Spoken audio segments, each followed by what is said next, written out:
bertemu kembali dengan rangkaian kuliah. Sekarang kita akan mempelajari definisi formal dari limit fungsi. Agak berbeda dengan pendahuluan yang pertama, bahwa limit itu untuk mencari informasi nilai suatu fungsi yang tidak diketahui pada satu titik. Dengan semangat yang agak sama, kita sekarang akan melihat bahwa nilai informasi di satu titik untuk menaksir nilai-nilai di sekitarnya. Jadi apa maksudnya?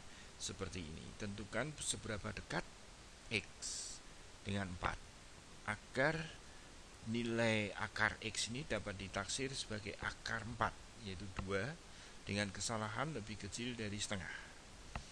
Jadi kalau kita tulis adalah kita harus mencari delta positif, di mana yang merupakan kesalahan dari X atau perbedaan antara X dengan 4, sehingga perbedaan nilai akar X dengan 2 itu lebih kecil dari setengah. Secara gambar, kalau biru ini adalah grafik dari akar X, ini adalah 4, ini adalah 2. Jadi toleransi dari ini adalah setengah ke atas, setengah ke bawah. Ini Anda lihat 1,5, ini 2,5. Maka sebetulnya dari syarat ini, maka batasnya itu adalah di daerah ini dan di daerah ini. Jangan percaya mata, ini lurus, ini juga lurus. Jadi sebetulnya kalau tidak ada syarat mengenai harga mutlak, maka daerahnya yang berlaku itu adalah daerah sini sampai di sini. Tapi karena bentuknya itu harga mutlak, maka X yang memenuhi itu akan simetris terhadap 4 ya. Jadi artinya kiri dan kanan akan sama. Nah, kalau delta itu kita pilih yang besar begini, maka dia akan terpaksa memilih di daerah sini juga akan besar. Dan ini keluar dari daerah ini. Oleh karena itu kita tidak bisa memilih yang delta yang besar ini. Kita hanya bisa memilih delta yang kecil. Kalau ini kita pilih di sini, maka simetrisnya adalah kurang lebih di sini. Nah, kalau ini semua, maka X yang berada di sini itu tentu akan memenuhi pertidaksamaan ini. Nah, ini di sini agak sedikit dirubah. Jadi sebetulnya slide pertama itu berbicara di sekitar 9, tapi karena ingin gambarnya lebih jelas, tadi di sekitar 4. Jadi sedikit ada perubahan. Kalau tadi 4 kita ganti 9 sekarang. Kalau tadi akar X diganti dengan akar 4, sekarang akar 9, yaitu 3. Dan angkanya tentu tidak, perbedaan kesalahannya tidak sangat besar. Dalam hal ini kecil saja, yaitu 0,05. Tapi semangatnya masih sama. Nah, karena ini bentuk yang sudah sederhana dan ini bentuk yang lebih rumit, maka kita ubah ini menjadi bentuk yang lebih sederhana. Dalam hal ini, harga mutlak itu dapat ditulis seperti ini. Pindahkan 3 di kedua ruas. Kita bisa mengkuadratkan karena semuanya positif. Sekarang kita mendapatkan bentuk yang lebih sederhana, yaitu X. Dan bentuk ini akan kita ubah sehingga menyerupai bentuk yang ini.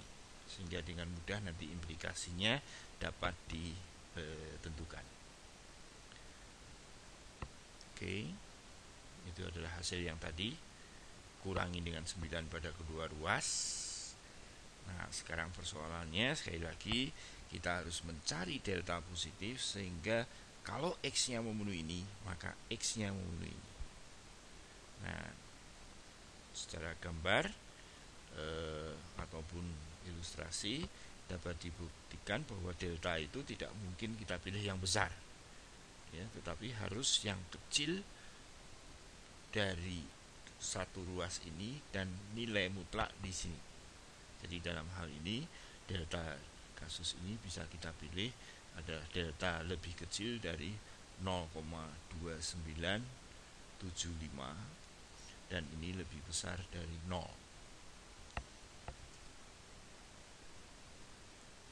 Oke, ilustrasi dengan gambar. Karena 0,05 itu sangat kecil ya. Di sini terlihat bahwa mengapa saya mengubah slide pertama menjadi setengah agar gambarnya bagus. Kalau di zoom di sini 3 nih. Ini 0,05. Akhirnya kita peroleh bahwa saya harus memilih delta yang lebih kecil dari ini dan ini. Hal tersebut dapat kita ilustrasikan dengan ini. Ini adalah gantinya 9. Jadi kalau di sini terlalu jauh. Kemudian ini epsilon sebagai errornya. Jadi kita lihat bahwa ini plus epsilon, ini dikurangi epsilon, maka kita lihat bahwa batasnya itu di sini dan di sini. Jadi harga delta itu nanti harus kita pilih lebih kecil dari ini dan ini. Ya, dalam hal ini lebih kecil dari ini saja. Ya, jadi kalaupun selalu ada error ini. Oke.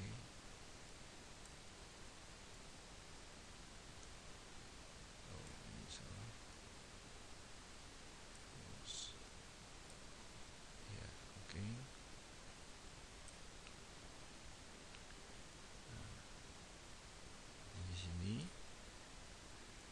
ini sebetulnya batasnya selalu ya. Tapi kalau kita mau menggunakan otomatis hitung, jadi dia akan di pojok sini dan di pojok sini kita pilih delta yang kecil. Oke, kita lanjut. Nah, sekarang pada dasarnya kita ingin batas dari error dari akar X dengan 3 itu tidak lagi suatu bilangan tetapi sembarang. Katakanlah epsilon, kita lakukan dengan cara yang sama. Oke, dapat dilakukan dengan cara sama. Dan nanti kalau ini bisa dibuktikan bahwa apapun epsilon yang saya pilih dapat diperoleh delta, maka kita akan mengatakan bahwa limit akar X menuju 9 itu sama dengan 3. Secara umum kita akan mengatakan limit fx x menuju a itu sama dengan L jika berapapun epsilon yang kita pilih sebagai error dari fx dengan L, maka akan ada delta sehingga terjadi kalau x dengan a itu lebih kecil dari delta, maka perbedaan antara fx dengan L atau errornya fx dengan L itu akan lebih kecil dari epsilon. Sebagai contoh, buktikan bahwa limit x menuju 2 dari 3x min 1 sama dengan 5. Mungkin dulu Pak Guru pernah mengatakan bahwa berapakah cukup dengan memasukkan harga x sama dengan 2 ke dalam bentuk tersebut, maka akan diperoleh nilai limitnya itu.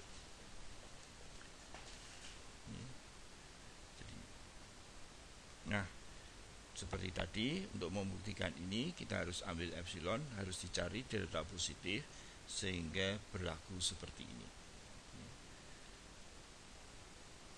Nah, kita mengolah bentuk ini karena bentuk yang ini sudah sederhana menjadi bentuk begini. Jadi Anda perhatikan bahwa ini terjadi jika ini terjadi. Jadi kita harus mencari delta positif sehingga implikasi ini dipenuhi. Dalam hal ini mudah, yaitu delta itu tentu harus lebih kecil dari epsilon per 2 lebih besar dari 0. Contoh kasus yang lain, buktikan bahwa limit x menuju 2 dari x kuadrat itu sama dengan 4. Jadi dulu sekali lagi Pak Guru mengatakan substitusikan saja x dengan 2 maka akan diperoleh ini. Tapi di sini kita akan membuktikan dulu bukti-bukti bentuk yang sederhana.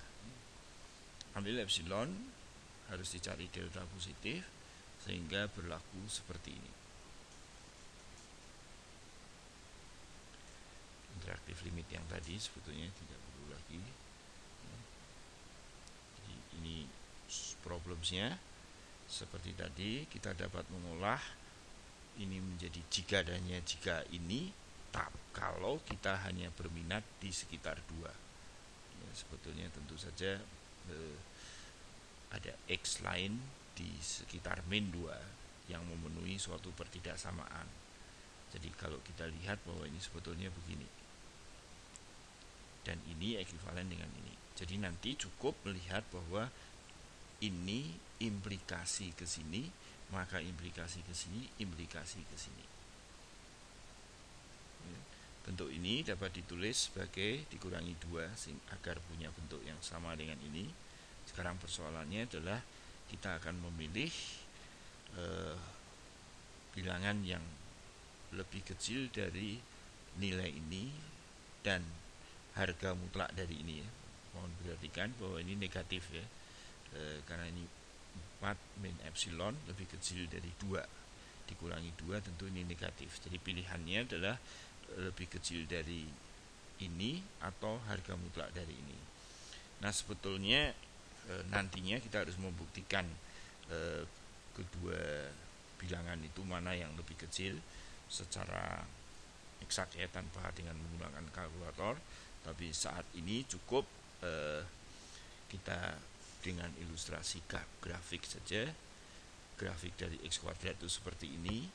Jadi kalau ini 2 di sini dan ini epsilon, ini epsilon ya, jadi kalau ini 2, ini epsilon, maka di sebelah kanan itu lebih stiff ya, lebih tajam. Jadi dia lebih kecil. Jadi kurang lebih kalau begitu yang lebih kecil adalah ini ya. Jadi deltanya itu kita pilih yang lebih kecil dari nilai ini, berbeda dengan akar ya yang tadi sebelah kiri. Oke. Jadi seperti tadi yang sudah saya katakan bahwa delta itu harus kita pilih antara ini dan ini. Mohon perhatikan bahwa ini harusnya ada harga mutlak ya, karena ini negatif ya. Dan nanti kita akan buktikan ini. Saya kira untuk kalkulus tidak perlu. Nah, sebagai penjelasan daripada rumit tadi, jadi kalau kita cari sekali lagi harga X min 2 lebih kecil delta implies ini. Jadi di sini ada bilangan 2 dan di sini ada min 1. Maka kita harus mencari delta, sehingga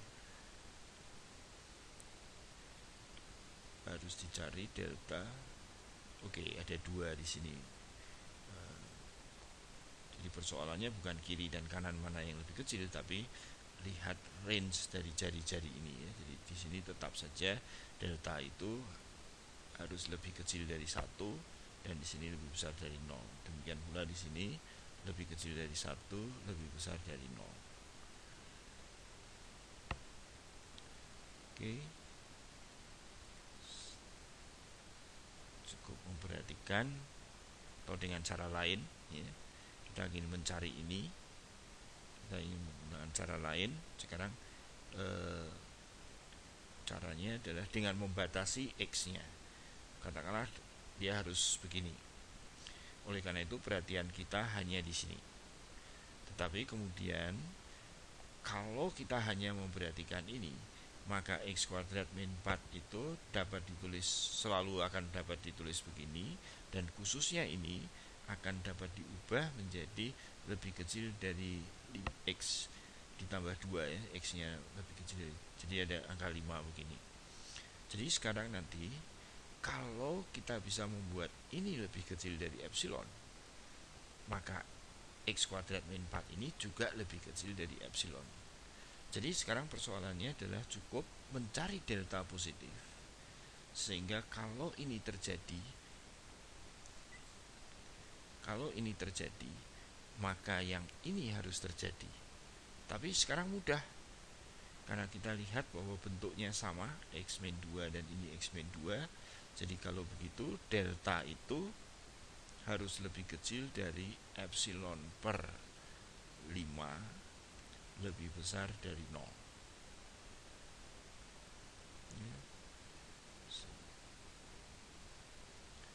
Nah, limit sepihak fungsi f yang pada kecuali mungkin di a dengan a titik dalam dari i, ya, jadi dia harus tidak boleh dibatas. Kita akan mengatakan bahwa limit fx itu jika untuk setiap epsilon ada delta, sehingga dia begini ya. Jadi kalau ini limit yang kiri dan kanan, jadi ini i-nya, ini a-nya, dia harus titik dalam, jadi seperti titik ini, kiri dan kanan masih ada ya.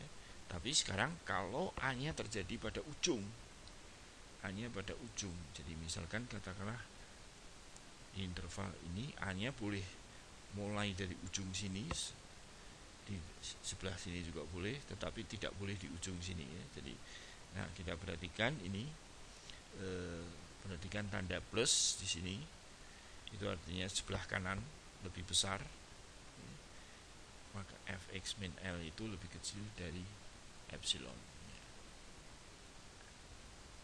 Sebagai contoh untuk limit sepihak, kalau di sini misalkan untuk 2, maka limit sepihak dari sebelah kanan itu akan nilainya di sini menuju ke sini. Sedangkan nanti untuk sebelah kiri nilainya akan menuju dari daerah sini. Dalam hal ini limit kiri dan kanan dari 2 min itu adalah 1 dan 2 plus adalah 2. Jadi mohon perhatikan bahwa tadi definisi untuk yang sebelah kiri dapat ditebak.